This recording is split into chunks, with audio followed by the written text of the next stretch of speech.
Good morning student. आज हम कक्षा नवम विषय आपका सामाजिक और भूगोल का हम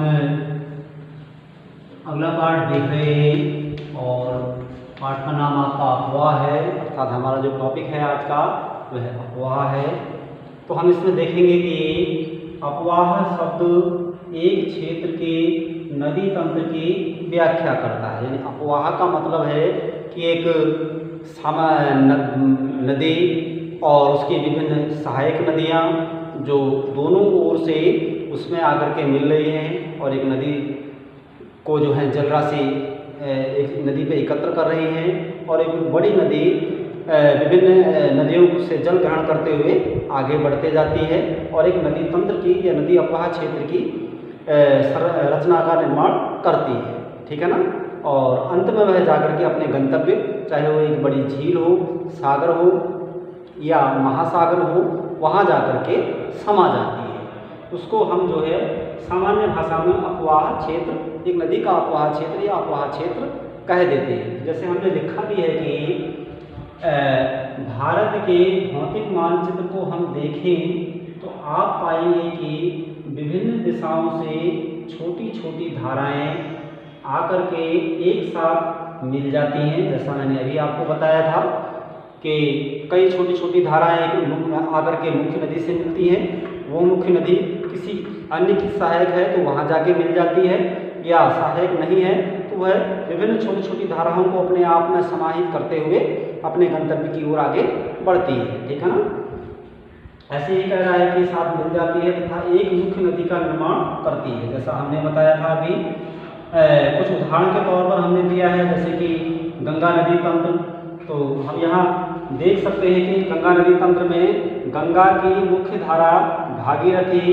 गंगोत्री हिमालय से निकलती है तथा अलकनंदा उत्तराखंड के देवप्रयाग में जाकर के इससे मिलती है और हरिद्वार के पास गंगा पर्वतीय भाग को छोड़कर मैदानी भागों में प्रवेश करती है। अर्थात हम गंगा की बात करें तो भागीरथी अलकनंदा जो है इसमें संयुक्त रूप से मिलती हैं। एक मुख्य धारा आगे बढ़ते रहती है, यानी कि पर्वतीय क्षेत्र में कहीं भागीरथी कहीं अलकनंदा, लेकिन जब ये मैदानी क्षेत्र में प्रयोग आती है तो वहाँ गंगा के नाम से जानी जाती है। यहाँ हमारा मुख्य विषय यह है कि एक नदी तंत्र या एक अफवाह क्षेत्र की बात, तो हम देखते हैं कि गंगा एक संपूर्ण नदी अफवाह क्षेत्र है। इसकी सहायक नदियाँ यमुना, घाघरा, गंडक, कोसी विभिन्न इसके प्रवाह पथ में विभिन्न क्षेत्रों से आकर के इसमें मिलती है। जैसे यमुना की सहायक नदियाँ टोंस या अन्य जो नदियाँ हैं वो आकर के यमुना में भी मिलती हैं गंगा के बाएं किनारे से। और यमुना जो है आप सभी जानते हैं कि उत्तरकाशी के यमुनोत्री क्षेत्र से ये निकलती है और उत्तराखंड और हिमाचल का बॉर्डर बनाते हुए यह मैदानी क्षेत्रों में प्रवेश करती है और इलाहाबाद प्रयागराज में जाकर के यमुना जो है गंगा नदी के साथ समाहित हो जाती है। ऐसे ही अन्य क्षेत्र हैं, अन्य नदियां हैं जैसे घाघरा, गंडक, कोसी, वह भी आगे निरंतर बढ़ते गंगा के प्रवाह पथ में इसमें समाहित होती रहती हैं और अंततः गंगा फिर सब नदियों को आपस में समेटते हुए अपने गंतव्य की ओर रवाना होती है और बंगाल की खाड़ी में जाकर के जो है समाहित हो जाती है। दूसरे उदाहरण की बात करें तो हम यहाँ देखेंगे कि आपका दूसरा उदाहरण दिया है ब्रह्मपुत्र नदी तंत्र का। तो इसी की तरह यह भी एक नदी तंत्र है जिसमें आपके लोहित, केनुला आदि नदियाँ जो हैं इसमें आके मिलती हैं और ये जो है आपके इसमें मिलने के बाद जो है एक नदी तंत्र का निर्माण करती है और अंततः लास्ट में जो बांग्लादेश में जो है गंगा की एक मुख्य धारा और ब्रह्मपुत्र की एक धारा आपस में मिलती है जिसे मेघना के नाम से जानते हैं और बंगाल की खाड़ी में ये विसर्जित हो जाती है। तो इस तरह से कहने का मतलब ये है कि एक मुख्य नदी और उसमें मिलने वाले कई सहायक नदियाँ जो समय समय उस पर आकर के मिलती रहती हैं, वही एक नदी तंत्र, बड़ी नदी तंत्र का निर्माण करती है, ठीक है ना। उस नदी तंत्र के ही पूरे प्रतिरूप को हम कह देते हैं एक अफवाह क्षेत्र, यानी कि गंगा का अफवाह क्षेत्र, ब्रह्मपुत्र का अफवाह क्षेत्र, या कह लीजिए आपके कि सिंधु नदी का अफवाह क्षेत्र, ठीक है ना। इस तरह से ये अफवाह क्षेत्र की रचना का निर्माण करती है। तो आगे बता रहा है कि निकास बड़े जलाशय जैसे कि झील, समुद्र या महासागर में हो जाता है, जैसे हमने अभी चर्चा करी। एक नदी तंत्र द्वारा जिस क्षेत्र का जल प्रभावित होता है उसे एक अपवाह द्रोणी कहा जाता है। मानचित्र का अवलोकन करने पर पता चलता है कि कोई भी ऊंचा क्षेत्र जैसे पर्वत या उच्च भूमि दो पड़ोसी अपवाह द्रोणियों को एक दूसरे से अलग कर देती है, ठीक है ना। जैसे भारत के मानचित्र में हमने पहले देखा था, मैंने आप लोगों को बताया था एक वीडियो में कि किस तरह से आपके अरावली और दिल्ली कटक, अरावली और दिल्ली कटक के अपने भूभाग से ऊपर उठ जाने के कारण जो सिंधु नदी तंत्र, गंगा नदी तंत्र, जो एक पूरा क्षेत्र प्रवाह पथ इस तरह से था आपके पूर्व की ओर, अरावली और दिल्ली कटक के ऊपर उठ जाने के कारण जो है वह पूरे का पूरा सिंधु नदी का प्रवाह पथ परिवर्तित हो गया। यानी कि जो पूर्वगामी सिंधु थी, उसकी सहायक नदियाँ थी, सिंधु नदी तंत्र था, वह आपके जो है दिल्ली अरावली कटक द्वारा बीच में अवरोध खड़ा कर देने के कारण जो है पूरे सिंधु नदी अपवाह तंत्र ने जो है अपना परिपथ बदल लिया, ठीक है ना।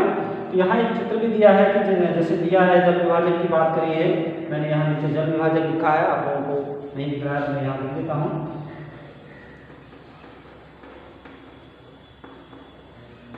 तो चित्र के माध्यम से हम देखिए, यहाँ हमने देखा है कि उदाहरण के रूप में किसी भी नदी का ये प्रवाह पथ है, ये प्रवाह पथ है, अगर इसके बीच में कोई अवरोध आ जाए, यानी कि दो नदियों के प्रवाह पथ में दो नदियाँ पहले संयुक्त रूप से बहती थी या कहीं न कहीं आपस में मिलती थी, जैसे मैंने आपको सिंधु, गंगा और ब्रह्मपुत्र के प्रवाह पथ की बात बताई, अरावली और दिल्ली कटक के ऊपर आ जाने के कारण जो है सिंधु नदी का प्रवाह पथ परिवर्तित हो गया था। तो ये जल विभाजन भी उसी तरह से यहाँ बता रहा है, आप चित्र में भी देख सकते हैं कि लिखा है जल विभाजन, धारा ब, धारा अ, और यहाँ लिख देंगे कि धारा अ और धारा ब, ठीक है ना। तो यहाँ हम देखते हैं कि धारा अ और ब कभी आपस में मिला करती थी, लेकिन बीच में जब इसकी अवरोध जल विभाजन की स्थिति उत्पन्न होती है, यानी कि बीच का मुख्य भूभाग ऊपर उठ जाता है, तो ये दोनों धाराएं जो हैं आपस में न मिलते हुए अलग अलग प्रवाहित होने लग जाती है, यानी अपना अपना प्रवाह पथ बदल देती हैं, या जल विभाजन इनके प्रवाह पथ को बदल देता है, ठीक है ना। तो इस प्रवाह पथ को बदलने वाले इस क्षेत्र को ही हम जल विभाजन कह देते हैं, यानी कि जो जल धाराओं का आपस में विभाजन कर दे, उनकी स्थिति को परिवर्तित कर दे, जल विभाजन कहलाता है, ठीक है ना। तो इस तरह से यहाँ हमने देखा कि किस प्रकार अपवाह शब्द एक क्षेत्र विशेष के नदी तंत्र की व्याख्या करता है, यानी कि एक मुख्य नदी, उसकी सहायक नदियाँ जो आपस में जुड़ती हैं, एक प्रवाह पथ का निर्माण करती हैं, और मुख्य नदी अपने गंतव्य में जाकर के समाहित हो जाती है। और उसके उदाहरणों की लिए हमने गंगा नदी तंत्र और ब्रह्मपुत्र नदी तंत्र की बात करी। यहाँ हमने अरावली, दिल्ली कटक की बात करी, जो सिंधु नदी तंत्र और गंगा और आपके ब्रह्मपुत्र नदी तंत्र के बीच में एक अवरोध के रूप में खड़ा हुआ,